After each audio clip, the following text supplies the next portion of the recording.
Hey, Solopreneurs, Gabe here. Today we have Robin Wald of Robin Wald Cosmic Wisdom Coaching. She is a certified life coach, a professional consulting astrologer, certified yoga and meditation teacher, and spiritual educator. Through her company, Cosmic Wisdom Coaching, Robin supports her clients' success, growth, and well being through her expertise and integrated wisdom. I cannot wait for you to hear this, so I'm going to keep this short. It is a fantastic interview and a great conversation on this whole world of astrology and life coaching, and how she brings them together is really interesting. So I'm excited for you to give this one a listen. Hey, Robin, thank you for being on the podcast today. Thank you so much for having me. I'm glad to be here. Oh, I have to tell you, I'm really excited. This is an area that, frankly, I don't know very much about, and I'm excited to have you in this coaching series as a life coach, as an astrology expert, a spiritual, and all of these things that you have with your story that help us as solopreneurs, live a better life. I'm really excited to hear this whole thing with what you're going to share with us today. And so before we get into that, though, I always want to hear your story. So what is it that brings, frankly, you sitting in New York and me in Sioux Falls, South Dakota? We're on a call today and a podcast today. So what is it what's your story? Thank you. First of all, thank you for having me. I'm excited to share what I have, and I'm excited that you're interested in it. And I love connecting with people all around the country, all around the world. So, again, really happy to be here. My story, I grew up in Brooklyn, New York, one of 5 kids. Both my parents were teachers, very diligent, hardworking student, kind of a shy kid, very inner, reflective, journaled my whole life, listened to music, had a lot of ways of kind of experiencing my own inner stuff, very philosophical kid.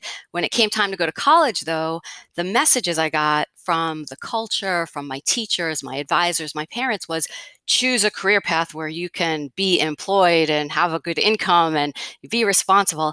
I wanted to study philosophy and religion. And I ended up going into engineering because because I was a great math and science student, very analytical minded. Went to Columbia University, civil engineering major, worked in civil engineering and hazardous waste for about 4 years, but it never felt like my true calling. Never felt like my true calling.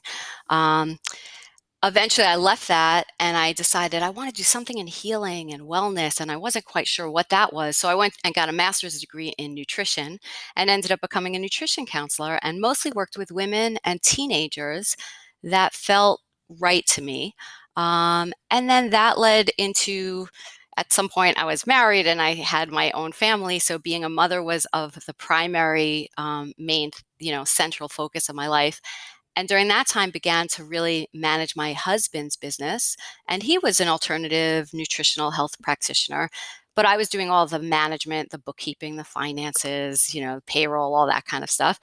And went and got trained as a yoga and meditation teacher because that was part of what I needed and my spiritual kind of, I was being drawn towards that. Um, Taught yoga classes as a little side gig while being an office manager and a full-time mom.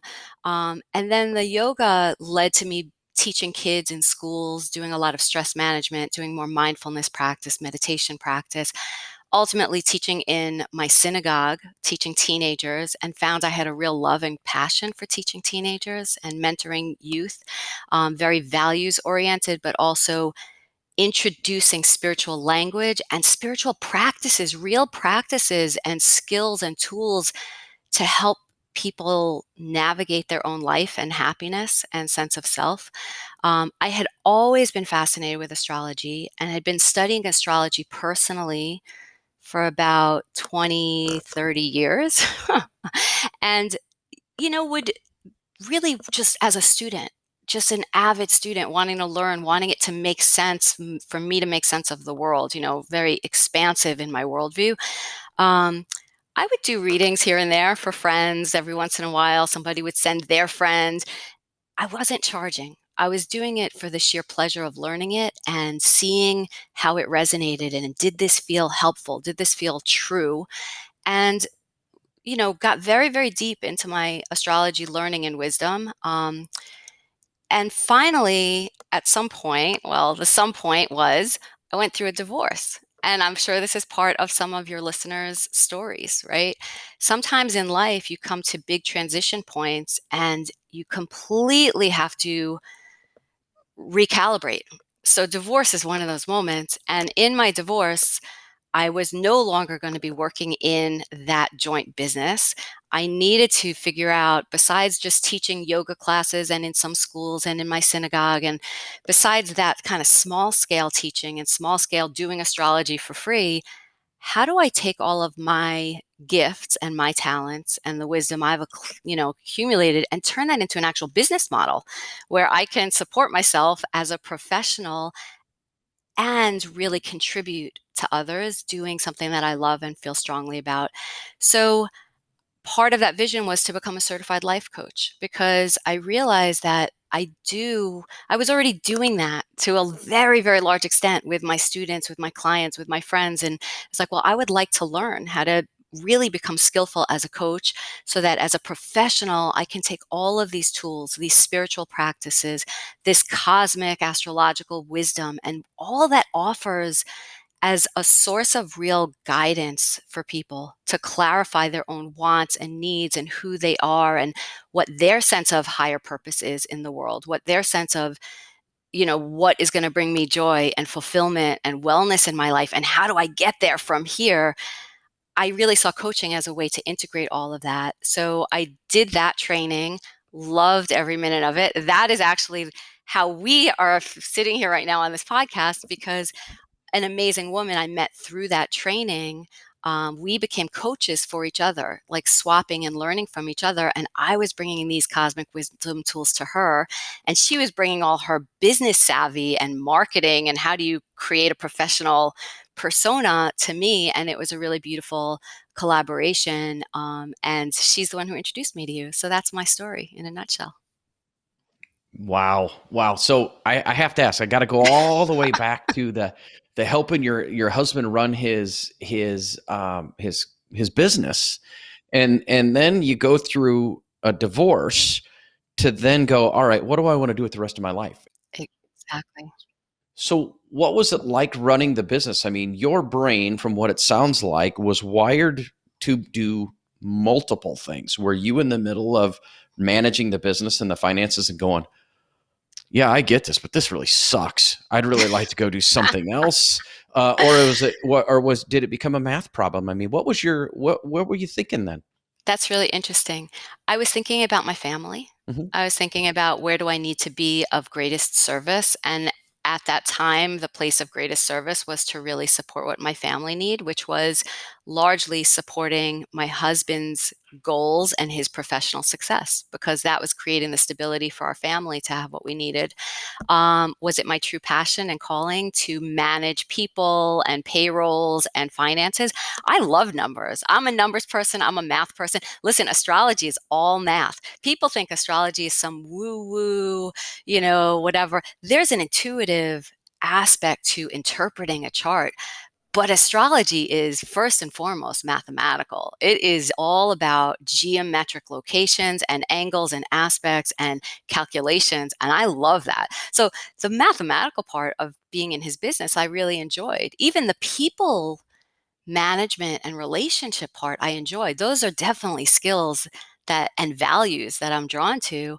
Um, but would I rather have been doing it from what I uniquely feel is my gift to contribute? Yes, as opposed to just being in the background supporting role for someone else's vision and dream and expression in the world. So the divorce really allowed me to step into my own self-expression. Who am I and what are my unique gifts that I want to contribute for myself as a self-expression in the world? And I've been doing that, for the last 6 years, and I haven't ever been happier, really. I mean, really fulfilled. It's an interesting thing because, I do work a lot with young people. I love to work with teens. I love to work with young adults, college students. And one of the big questions they always have is, like, what am I really supposed to be doing with my life? Like, what's my highest goal? What's my highest purpose? And that question doesn't go away for people, right? I have coaching clients who are in their 70s who are still reinventing their lives, still trying to get closer and closer to alignment with what is my highest calling? Am I using my gifts, my skills, my challenges, my worldly experience for the highest good? And so that's a big question that on one hand, I sort of wish I had had someone like me help me when I was younger to sort that out, because I've been through many reinventions of myself and many trying out engineering, trying out nutritional counseling, trying out teaching yoga and, that kind of spiritual Eastern philosophy and wisdom, working with Jewish wisdom, working in financial, and business practice management. It took me a long time, really, until my divorce, until, my late 40s to finally say, oh, this is how all of this comes together as an authentic, highest expression of me in the world. I cannot tell you how much I appreciate hearing that. And I would bet there's multiple people that are going, oh, I get it now. Okay. So this change in life caused you the opportunity, benefited you the opportunity to take a really look at yourself and figure out, okay, where do I really fit? Where do I want to go? My Yes. question is how long did it take you to figure that out for those? Because I like you said, you have people in their 70s Yeah. who are feeling that. Are you, did it take you a Mhm. month? Did it take you 6 months? I mean, how long did that take you? I think it was a process, but I think I had already been doing all of the work for so many years leading into that and didn't even realize that that's what it was all leading into. You know, I was looking at, what do I love? What do I value? What are my deepest, kind of driving forces? What am I good at? I knew I was good at teaching. I knew I loved learning. I knew I loved sharing learning and getting excited. I knew I loved meeting new people one on one and in groups and having some kind of really positive influence in their lives that was supporting them to be happier, healthier. I knew those things. What I didn't know, and maybe took a little longer, is that I could be a business person and a solopreneur. Mhm. That was the newest challenge because that was never part of my identity ever. My identity was, I just want to be of service. I was a volunteer always on every committee, on every board of directors. And, I was the one who was always in the background role, but doing work to support others, to lift other people up to be the best. I did that for my husband in our marriage, for his professional practice for all those years. I never really had a personal ambition to be out in front, and I still don't. I'm awkward with that. I'm a Aquarius sun and moon and a rising Pisces. I am much more the introvert than the extrovert, and much more comfortable, being in my own mind and heart, and then sharing that, connecting with others. But I don't have a need to be in the limelight. Um, so the challenge for me was to shift some mindset and some conversations I had about what it means to have my own ambition, what it means to work for myself and create my own rules, my own structure, my own business. What do I want it to look like? What's authentic to me? I'm a very internally referenced person. I have clients. It's very interesting. I have clients, some of whom are very externally referenced. So they're always looking outside of themselves for, how should I be doing this? How should I be living my life? What are the answers? The answers are somehow outside of myself. And there's nothing wrong with that, right? That's why there are experts. That's why there are consultants and coaches and people like you and me in the world, because we can be that person as a resource to help someone find the answers they need. But one of the things that I naturally am for myself is very internally referenced. And I try to help my clients also develop that capacity to trust themselves, to trust their own inner feelings, knowing, wisdom, intuition about who they are and what they really want and need. Because we have more answers within ourselves than we often give ourselves credit for. So, answer to your question, I think the answers of what do I do next and what is my business and what does that look like, I think those answers were inside of me all along, but I never gave them a chance to really come to the surface until I was faced with this real big transition point in my life. And I was like, okay, now I need to look. And they were there. They were there. I just needed to say, okay, I really am an astrologer. I am a wisdom teacher. I am, all these things. I am a coach. Now let me get trained and let me bring that out as a business. Interesting. So I want to hear some client stories. We talked about it in our pre-call about some things that you could share to help people understand, but I got to step back just a little bit.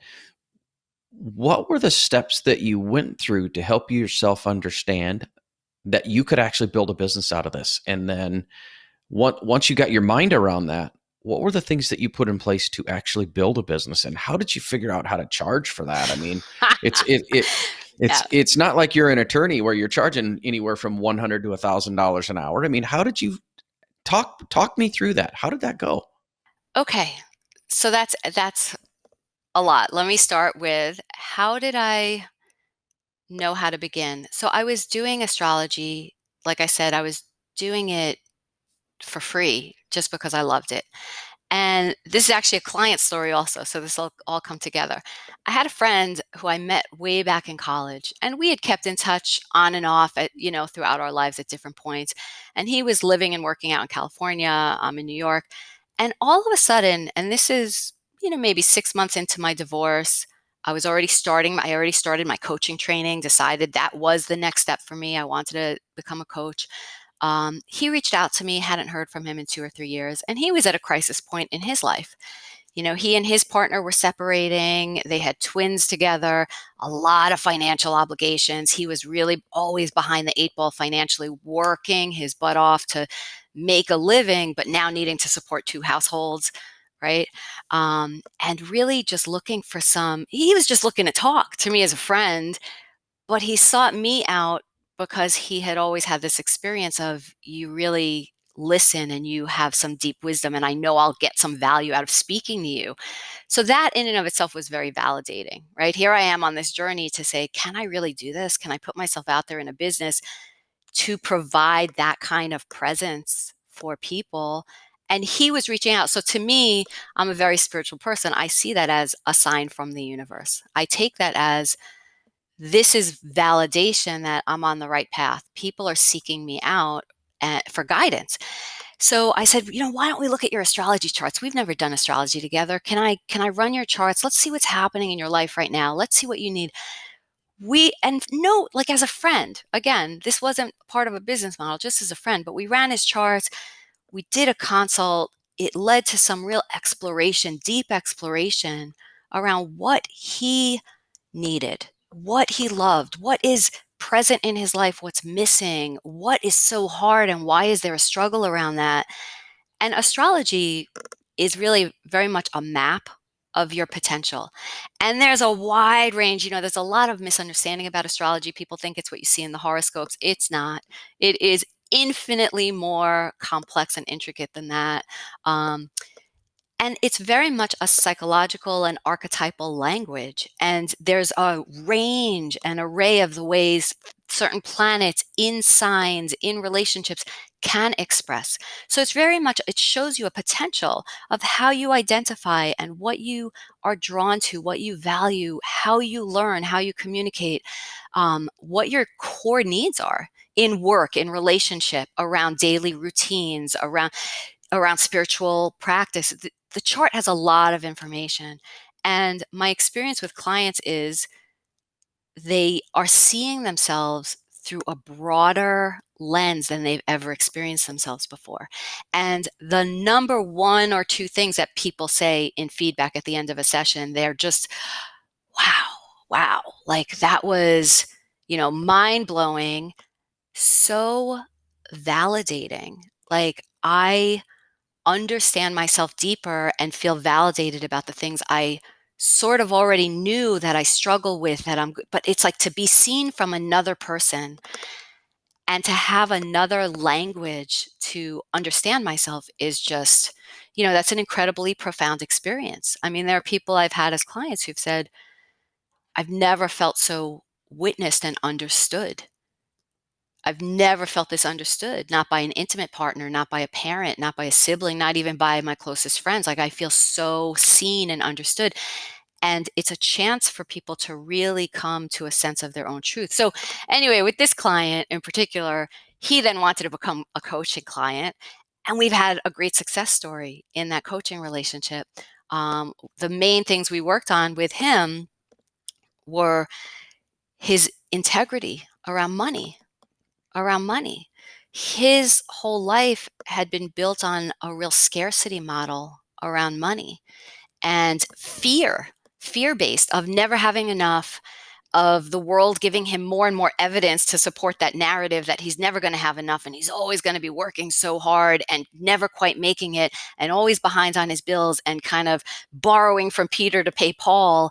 And that's how he lived his life. And we started with having absolute impeccable integrity around money and working on these conversations and these very limiting stories about abundance, and started doing spiritual practice to really open him to be more generous in how he gives to others, letting it go, giving things away, giving, paying the bills ahead of time and not 2 months late, as a spiritual practice for showing the universe, I trust that as my integrity is clean, abundance is going to come to me. And he went from struggling to make $9,000 a month to just cover his bills to making $26,000 a month within a space of like 3 or 4 months. Like Oh, he wow. reinvented his entire model of how he does business, of how he interacts with people, about communication. So that's an example of where astrology and life purpose and coaching and values and spiritual practices all intersect. And that's really what cosmic wisdom coaching is about. Wow. I mean, that right there, 9,000 a month to $26,000 a month, that'll get people's attention. Yeah. I'm going to have you share some additional stories, but I just have to make a comment. I mean, I've never once thought of astrology, and don't and I will plead ignorance. I will plead ignorance. I have no problem. I've never once thought of astrology of then connecting who we see ourselves as all the way down to our money, but it Oh, yeah. makes total sense when you explain it with this story. So, So, Gabe, just for you as an aside, and maybe definitely interest to some of your listeners, there are astrologers who just focus on the markets and money and investing and what's happening cosmically, what's happening in the charts of corporations, and what are the transits and progressions to those corporate charts that are predictive of what is the attitude and the bullish, bearish, like what are the next steps within that company. Is that a good investment? Is it not? That's beyond the scope of what I do as an astrologer. I am not a financial astrologer. However, in an individual's chart, there are definite indicators of people's stories around money and people's relationship to money, to success. Taurus is the sign, it's a fixed earth sign. There's no, you know, this is so great. What's the symbol for the stock market? You got the bull. That's Taurus. Why yeah. is it Taurus? Because Taurus is the sign associated with money, resources, value. What do I have? What is my financial material wealth and belongings? Like, what do I own? But it's also about value. What do I value? So you very often find people who work in oh, well, what sign are you? You don't have to share that with you. We could do that offline. Um, and it's not just as simple as what your sun sign is anyway, right? Like your sun could be wherever, but your moon could be in Taurus. And the moon is like, this is like my core need, what makes me feel safe and secure in life. And Taurus is having financial security and resources. So people who have a strong attunement to Taurus somewhere in their chart, um, people have strong Capricorn. Capricorn is very much about wanting to accomplish something at a very high level, like a real attunement to being successful in the public realm. But there are certain things in the chart that show where you are very naturally abundant and successful and where you struggle, right? So you can look at certain things. I'll look at the second house. Second house is about our resources, our sense of what we have, what we own. if you have you have Jupiter and Venus in your second house, I'm like, wow, you have a lot of sense of your own self-worth, about feeling abundant about yourself, about what you have. Jupiter is a benefic planet. It bestows blessing, like really good fortune around money. But if you've got a packed eighth house, which is about other people's resources and how you have to kind of collaborate and partner and try to get your needs met through others, which brings up issues around power struggles and who has the power and what's mine and what's theirs. And am I self sufficient? Am I dependent? And you've got some of your more challenging stuff, Saturn, Pluto in your eighth house. I'm like, you have a very interesting relationship to trying to have your needs met through others, but maybe having a little bit of a scarcity mentality or a fear or power struggle around that of getting your needs met. So anyway, that's just a very brief glimpse, but your chart definitely tells a story about what's important to you and your relationship to how you approach money and security and having your needs met in those areas. Interesting. That's fascinating. B, you went so stinking fast that I had a couple questions. I was like, whoa, hold on a second here. Yeah. What is the concept of houses? You said the first house, your second house, your eighth house. Help me understand that. Yeah. Yeah. Okay. So astrology, like 101, really brief. First of all, I will say there are so many resources in the culture now, in the wider culture, to really learn astrology. If your people are interested in learning astrology, for obviously it's great to work with a professional astrologer as a really legitimate introduction, to have a consult to understand and start with your own chart. And a lot of that learning and teaching happens in that kind of consult. But there are resources online to try to learn. There are planets, and planets have certain energies. The sun, this is who I am, like who I know myself to be, very much our identity. The moon, how do I feel things? How do I express and experience my own emotions? What are my deepest needs for security, to feel safe and loved in the world? Venus, what do I value? What am I attracted to? Mars, what do I have passion around? What are my goals, desires? What am I willing to fight for? Where do I want to win? Saturn, what am I committed to and I don't want to fail at and I'm willing to work at really hard and seriously over the long term to achieve something. Every planet has a certain energy to it. Then there's the layer of, well, in what sign is that planet at the moment you were born? Because those signs have certain archetypes and meanings. Then the houses, the piece you're asking, the houses are areas of your life where these energies express themselves. So your first house, if you think about it it's like an evolutionary process. Your first house is you being born into this world. You think about a baby, very egocentric. I mean, babies are adorable. I love babies, but babies are all about their own needs. Like, I need, and they're very need driven. So the first house is about you, your sense of yourself as a separate individual in the world. What are my needs? What are my wants? What are my desires? What are my goals? Second house is about feeling secure. If I don't have enough food, if I don't have shelter, if I don't have the basic things that I need, money in the bank to support myself and my family, how do I get that security? I need that. Your third house is about your siblings and also about learning and communication, because we learn early in life through our siblings and communication. Fourth house is about your home and family. It goes through, it expresses kind of like the way a good coach, it looks at the holistic human being, right? Holistically, you're not just your career, you're not just your marital status, you're not just your identity, as in whatever social groups participate in. You're a holistic human being. You have interest around learning and growth. You have interest in your own health and spirituality. There's your partnerships, your relationships, your business partnerships, your work, vocational, highest aspirations. There's your, how you connect to the past, there's a lot there. So every house is actually representing a different area of your life and what is being expressed there and what is your sort of attunement to there. In an individual chart, sometimes there will always be some houses that are empty. And that just means that's less of a focus. You didn't come into this lifetime with that being the primary focus for you. Things like as you evolve in life by transit, by progression, what the planets are doing now vis-a-vis your chart, those areas of your life do get highlighted and lit up.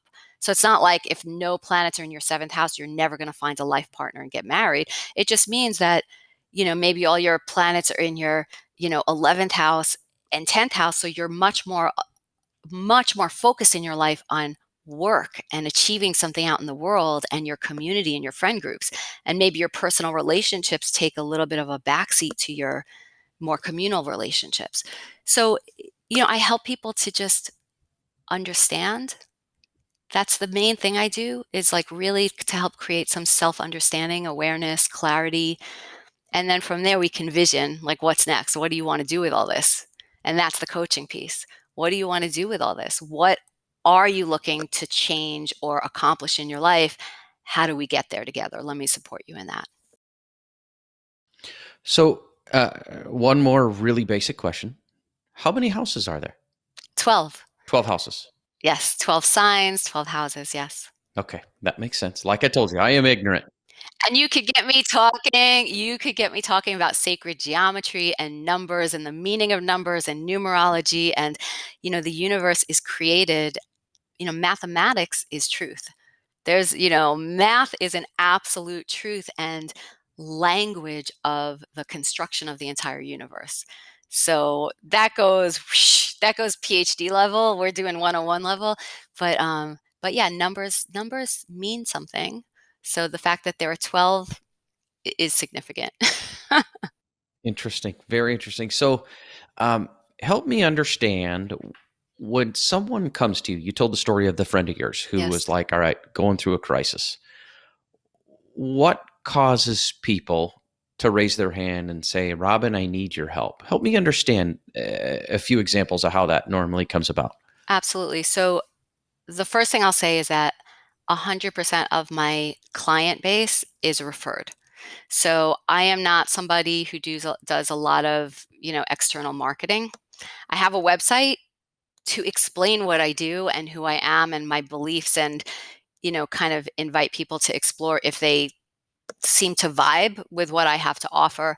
I have some social media, but I'm not like promoting and marketing in that way. I really trust myself to do amazing work that's super valuable and impactful for people, and then to ask for people to refer other people who would benefit from this kind of work, who would find value in it. And people refer. So my business has grown along that model.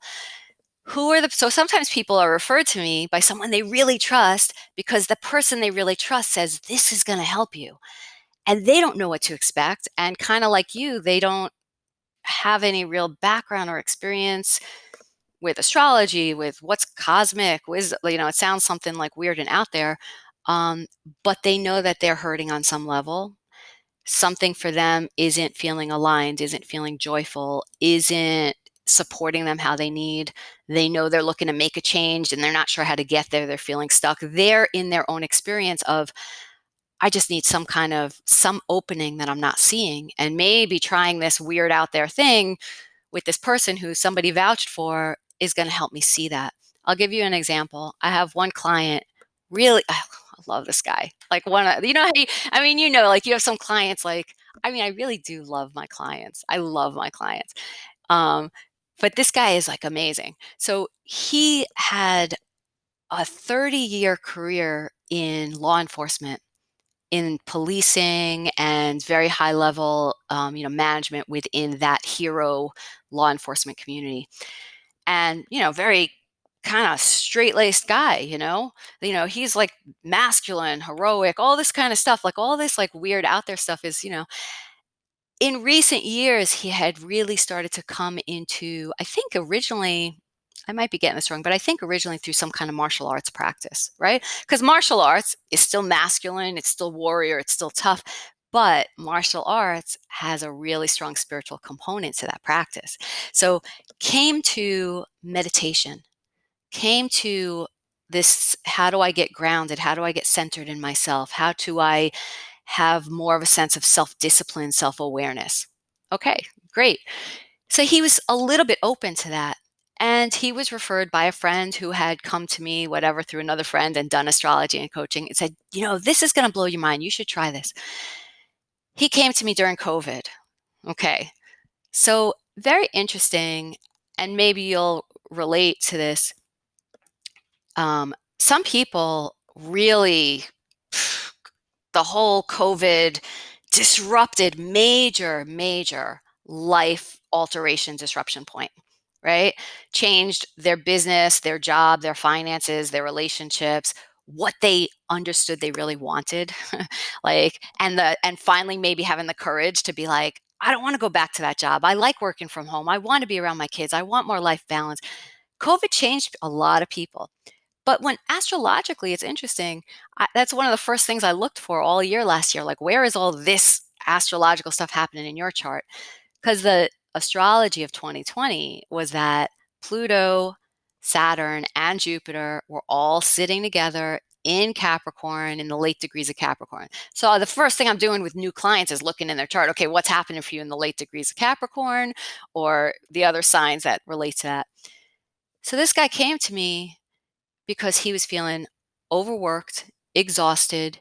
He had left policing and started being a consultant to try to bring mindfulness and wellness and post-traumatic stress kind of mental health conversations into, like, really create public forums within the hero community, firefighters, first responders, police. And that community is very shut down and closed to having those conversations. It's not part of their internal culture. And he was like, describing it as, I'm like banging my head against a wall. I have something within me I want to give, that I have some skillfulness around, and people don't want to receive it. Like, what am I doing wrong? Should I give up? Should I throw in the towel? And he was having some real financial constraints because he wasn't making the money he needed to make. And he's like, I might need to sell my house. I might need to relocate somewhere where I could just live off of my pension, but not worry about having to earn an income. So we're looking at his chart. Well, not only is he being hit in a major place with all that COVID stuff, the astrology, he's going through a second Saturn return. Okay. Astrology 101. I was going to say, you got to explain that, Robin. I'm backing up. There are some really key kind of soul growing transformational check-in points in people's lives. Okay. Some of those are whenever you have don't worry about the language, a nodal return. When midlife crisis, when people like do that whole midlife crisis thing, 42 to 44, you're in a Uranus opposition. Uranus is about freedom, independence, breaking chains. It's a divorce transit. It's a I hate my job, I'm quitting transit. I'm going to leave this relationship, this life, and start something new. I need to throw off whatever's been holding me down in terms of responsibility. Saturn is all about commitment and responsibility, hard work, seriousness. We come to our first, as human beings, we come to our first Saturn return between 28 and a half and 30. Universally, I've read thousands of charts now for clients. Universally, that first Saturn return is a major life point transition where we acknowledge on a very deep level, consciously or unconsciously, we're doing this work. We acknowledge we're not children anymore. We're not teenagers anymore. We're not just figuring out who we want to be, what we want to study, what kind of job we want. It's this feeling of, oh, like, I need to figure this out. I'm an adult. Like, what is my adult life about? How am I going to, where do I want to direct the energy of my life? What do I want to build? What is my legacy? What do I want to work at? That first Saturn return, people quit jobs that they say, I don't want to do this my whole life. I hate this work. They go back to school. They start a different career path. They either break up from a relationship that they know, I don't want to marry this person and have a family and a life with this person. They end relationships, or they commit. I know I want to have a life with this person. They get engaged, they get married, they have a child, they start a family. I don't want to live in New York anymore. I've always wanted to live in LA. I'm going to move to LA. That's a first Saturn return. Then there are check-in points, cycles. This again, mathematics, cycles, 7.5 years, 14 years, that 7-year itch, that 14-year, ooh, I need to readjust, I need to realign. When we come to the second Saturn return, we're really looking to honor what we gave our life to at that phase of our life. But now we're also looking towards a future for that third act. So second Saturn return is happening, depending on people's charts, between 56 and 59. And I don't know how old you are. I mean, I'm coming up on that. You might be in it. I don't know. I feel like we definitely need to do an astrology reading for you after this, Gabe. Sounds good. Yes. But this client came to me, and he was in his second Saturn return. And it wasn't just a Saturn return is challenging enough, right? Depending how much consciousness we bring to that, it's challenging enough for anybody. Depending if you're good with change, if you're not good with change, letting go, being adaptable, going with the flow. Like there's, challenges. For this person, not only was he doing that, but everything in the universe was sitting right on top of that. Pluto, which is about your own sense of power and empowerment, your own wanting to transform. Who am I becoming? That's sitting there. Jupiter expands everything with a big sense of, I want to be living my purpose. I want this to be meaningful on a spiritual level. I want to feel abundant and expanded in my own sense of self. And Saturn, which is feeling exhausted. And if I'm going to work and give my life energy and blood and time and resources to something, I don't want to feel like I'm a slave to it. I don't want to feel beat up and, exhausted by it. I want to commit to something that really feels like it is going to, be something I can grow and master and have success in. I don't want to fail. So he came to me feeling like he's failing, feeling like he doesn't have abundance, feeling like other people who have power over him, it's like somehow detracting from his being able to show up powerfully. And it was all at the ending of a certain cycle and the beginning of new. So, the end of the story is we did several sessions really digging deep into who he wanted to become next, right? And the timing of the astrology stuff was so empowering for him because he was able to see it as, oh, I really have choices to make. I need to really determine and evaluate what I want to bring into my next stage of life and what I want to leave behind. And he hadn't been seeing it as having choices and an open slate of possibility to create something new. He was seeing it as, why am I so stuck in this? So even me being able to give him the guidance of, oh, you're feeling stuck because you really are at an end. It's not about making this work. It's about how do you bring completion to what isn't working so that you can reinvent the next new thing that will bring you joy and abundance. And we were able to do that work together. And he's a big fan. And, I actually was on his podcast and actually have met with several people in the law enforcement, hero, first responder community since. And it's really, I have clients all over the map, right? So from business people, a lot of solopreneurs. I also do a lot of work with parents trying to understand their children. I do a lot of work with people in relationship trying to understand their partner, trying to understand their own needs in relationship. People who, I have another client. She's a solopreneur. She's a divorce mediation person, loves her work. No problems there. She does great, very successful, knows what she values, does amazing work at what she values with her clients. Her challenge was finding joy in her own personal life.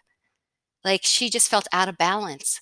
Like in her work life, she's lit up. In her personal life, her relationships weren't in a great place. She wasn't creating joy. And we've been working a lot on spiritual practice, gratitude practice, and how gratitude like just opens your heart to feeling more, you know, like less negative, more positive, more optimistic, more like I not again, this whole scarcity and abundance comes up again and again in themes in people's lives. But so people come to me for a whole variety of reasons. So, when people come to you, is this a one and done? Is it a number of sessions? I mean, how does that normally work? So people come to me, we start with a very deep, comprehensive, deep dive into their astrology charts. That's deep into the natal chart, which again is their potential. I use that almost as it's really about me getting to know the person getting to know themselves and me. It builds very quickly, builds trust and intimacy. It is fully confidential. I create a safe container where this is all about you. I'm not telling you who you are. I'm asking you, this is what the chart shows as the potential. How do you understand that in your own life? How has that shown up and played out? Does that resonate? What do you want to tell me about yourself?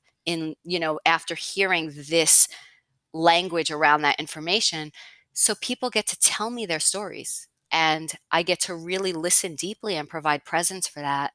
Then we look at the transits progressions. That's really like what's been going on in the last year or so for you. What is happening right now? What's happening coming up over the next year or two? Like, what are the areas of your life, again, back to those houses? What's being lit up as areas of your life to really focus on? And what might be the best ways that support you to focus on those areas?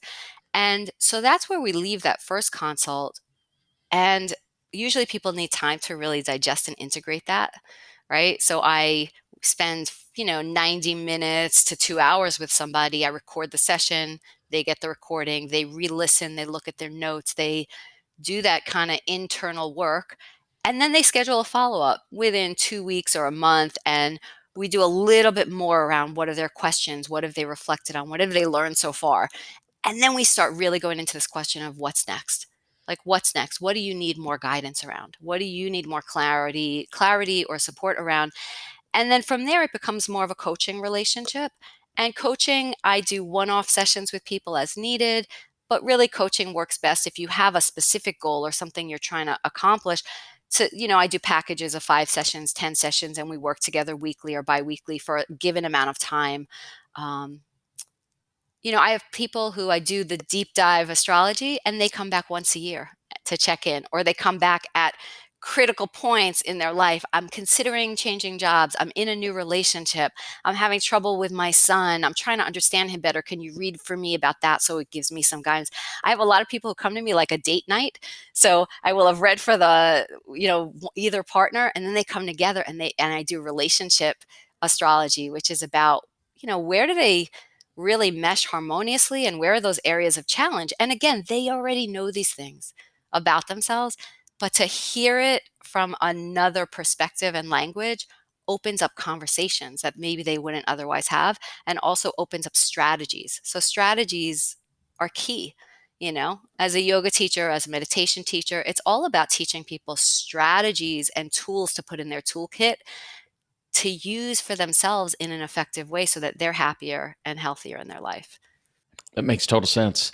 Um, in your training, did you have, I'm trying to think of the right words, but did you have specific astrology training on how to help counsel couples, or was that part of your life coaching, or where did that come from? Yeah, yeah, it's interesting. So many of my things are interwoven and integrated from a lot of different, Um, like I said, I studied astrology personally for over 30 years. A good portion of that time, I had a partner who I studied with. So we were both learning and then coming back and sharing. We would meet weekly for years and years to really debrief and learn. So I had a study partner from a Jewish tradition that's called having a chavruta, which has the same root word as chaver, which is a friend. So this idea is very valued in Jewish learning that you choose a study partner who is willing to challenge your assumptions, challenge what you think you know, expand you, who you can be a sounding board. And, so I had that was amazing. I learned very, deep in my skills there. But then, more recently, post divorce, I was like, well, are people going to care that I have a certification that gives me like a certain status of, oh, she knows what she's doing because she's certified? So I did go through the process of getting certified in astrology, and have since, through the New York chapter of what's called the NCGR, National Geocosmic Research Group. It's an astrology association. I've taken a lot of courses with professional astrologers to deepen my knowledge and wisdom and training in specific areas. And one of those was a deep, intensive, 3-month long workshop in relationship astrology specifically. Oh, that makes total sense. I was just curious as to, all right, we've gone everywhere from solopreneurs to couples counseling to kids to, Yes. mapping where everything is going. So it just was really interesting to me to then think about that piece being brought into that mix as well. Yeah. Um, One of the things that I can see, maybe a lot of people have this same kind of observation is I can see the value in this because we don't always know where we're going. I mean, no matter how good we think we are at what we're doing, if you're not thinking about what's my real purpose on this world, I would think Right. that a lot of people have that same thought. I mean, I think about that every now and then, like, okay, am I fulfilling this purpose? Am I doing exactly what I'm supposed to be doing? And I kind of go by that. Does it feel right? And am I having fun? And if it feels good and I'm having fun, then all right, I got to be on the right path. But I can see the value in what you're talking about. So, Yeah. So it's really interesting what you're saying, because I feel like there are two things that mhm. work together, right? One is a sense of, why was my soul born? Why was I born in this place, in this time, to this family, to this culture? Why do I find certain things easy and other things challenging? Why do I naturally have an affinity for this and like this and I'm drawn to this? That, and then what in the chart speaks to life purpose? And there are several things in a person's chart that really speak to, from an evolutionary astrology perspective. Again, it's not a religion, it's not a faith, but it's a sense of like, if my soul came here not completely randomly, but to really live out something, to learn something, to grow or evolve in some way, what in my chart speaks to that? What did I come here to learn and grow around or to accomplish? How do I best take all of my uniqueness and my set of skills and qualities and bring that out in the world for the betterment of others in the world, but also for my own satisfaction and joy? The other thing I heard you speak to are your core values. And that to me is so key. You value, it has to be Mhm. fun. You just said that. Like, if this doesn't feel fun and joyful to me, then it doesn't feel like my purpose. Mhm. So to me, that speaks more actually to your values, right? That you're kind of reflecting your sense of purpose against, what do I value most? And that's really important information. And I do that work with coaching and, helping people to really hone in, like, what do you value most?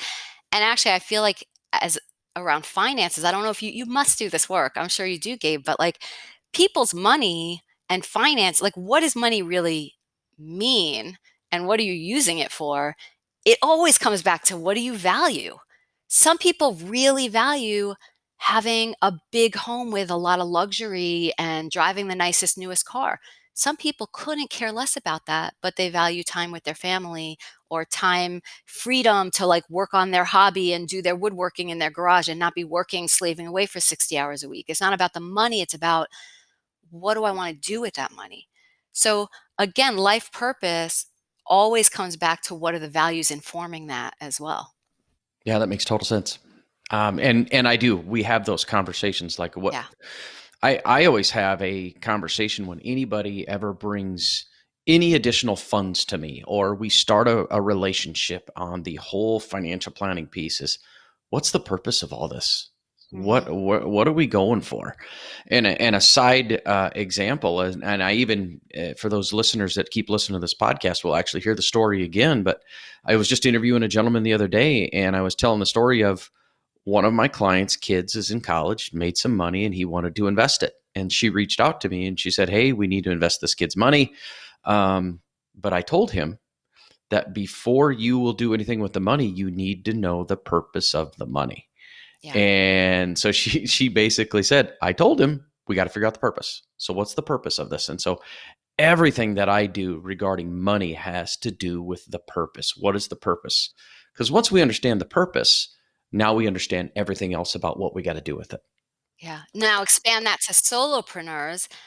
Everything you do as a solopreneur, what's the purpose of it? If your main purpose is to make a lot of money, then you go the second layer. Well, what's the purpose of that? Right? Mm-hmm. If your purpose, I mean, for me personally, the purpose of my solopreneur journey was initially it started out as, okay, I'm divorced and I need to reinvent my life and support myself. Like, how do I monetize? And actually, you asked me a question earlier, which I didn't get to answer, but how do I monetize and know what fees to set and how do I make a living doing something? And, you know, I did consider, like, I'm a teacher. I mean, I'm a natural teacher. I love to teach. So one of the things I was considering is maybe I just teach full time. Maybe I just get a job and teach full time. I was also considering maybe I'd become a director of a religious school, even though because that has better benefits and better income and potential, and I can make more money doing that. And I'm a good people manager. I could do it well. I know how to make budgets and, all that kind of stuff. But it didn't feel like my heart because I don't want to manage and direct. I want to teach and inspire on a personal and group level. Like, I want to mentor people to light up their lives. It didn't feel right. So again, my purpose wasn't about just making the money. My purpose was to be aligned with something that felt like this is really it's gonna nurture me on some level too. And I had to follow that direction, which is why ultimately the astrology, the coaching, the integrating all of these skills I have into a business model that I could earn a living from became the path that I chose. Love it. Absolutely love it. So that brings me to the point in the podcast where I make a little pivot because this is a podcast about money. And since we just got done talking a little bit about money and purpose, etc., the three questions I ask everybody starts with the first one is, what is the smartest thing you've ever done regarding money? And tell me that story. Great. So pre-divorce, the smartest thing I ever did about money was put aside a lot of savings for college for my kids. I have 3 children, saved for college and saved for retirement. So that was, didn't spend a lot of money on fancy vacations and a lot of, material things. It was always the top priority with money was, oh, well, the other thing, smartest thing, never had debt. Don't carry debt. Just don't carry debt, live within your means, and save, save, save for the important things, which was to educate our children and give them a future of possibility and to save for ourselves into the future. So that was pre-divorce. Post-divorce, the smartest decision I ever made about money was when I had to sell my house, which I had been living in for 26 years. I had a really big decision to make, which I did get coaching around because it was an area that I needed another person outside of me to help me do that exploration about what I really wanted and what that would look like, and look at my fear around it, the possibility around it, what I wanted to create next. Um, was selling my house and had a really important financial decision to make about what I wanted to invest in next. Where did I want to be location wise? What could I afford? What does affordability mean? What did I want to end up with? And I was looking at a range. I consulted my financial advisor. What can I afford? And, he gave me his guidelines and recommendations and did all of his calculations with what I'd had saved in retirement, what I'm earning, all this stuff. And he gave me his ballpark. You could safely spend between this and that, invest in a co-op condo house. I was looking at everything from under that to over that. And my parents offered to help me. My sisters offered to help me. I could have easily qualified, gotten a mortgage, taken on debt, had something bigger, nicer. The best decision I made was to live beneath my means. I can't even begin to tell you. I don't know if some of your listeners are cringing at this, but best decision I ever made, live beneath my means. It took out all the stress, all the worry, gave me so much more freedom in my life. Instead of, like putting all the money from the house into a new place, I put most of that money in the bank. I bought my place outright, inexpensive. My monthly nut is ridiculously low and affordable, like a fifth of what it used to be. I need so little. I just need financially so little to live my life now. And to me, that buys me time, it buys me flexibility, it buys me the freedom in my business. I don't work because I have to work in my business. I work because I love it. I work because I am so passionate and lit up, and I meet new and interesting, exciting people from all over the country, all over the world, all ages, all walks of life. I love doing this work. I love to be a support system, a partner with people. And I'm not working for the money or because I have to, or because I'm afraid if I don't have enough income this month, I'm not going to be able to pay my bills. There's no fear, there's no scarcity. It's all cherries on top, you know? So that was the best money decision I ever made. That was a very, very smart decision. And you hit on just about everything that we talk about on this podcast, as well as how I run my practice. Let's build the ability for you to have freedom so that you can Mm, live the life that you want. And what you basically yeah. did is you made a really wise decision. So, Mhm. nice job. Congrats. Thank you. That means a lot Yes. coming from you. I really Yes. appreciate it. Yeah, that was a very smart move. And you could hear it in your passion, in your voice, and just explaining how you get to live your life now, which is absolutely what this is all about. So let's go to the other side. What was the biggest money mistake you've ever made? And tell me that story. Aha. So the biggest money mistake I ever made as a solopreneur at Hmm. these last years of my life is really undervaluing myself and underpricing my services. Yeah. So because I was coming from a place of not being an entrepreneur and not having an identity as that, I was coming from an identity of, I just want to be of service in the world. I just want to help people. I just want to give away whatever the divine universe gave me. I just want to be a channel for that. So to shift from that model to a model of setting fees and pricing my services, I was very cautious and hesitant to like put myself out there in a big way. And, and I also felt like I was new as a coach.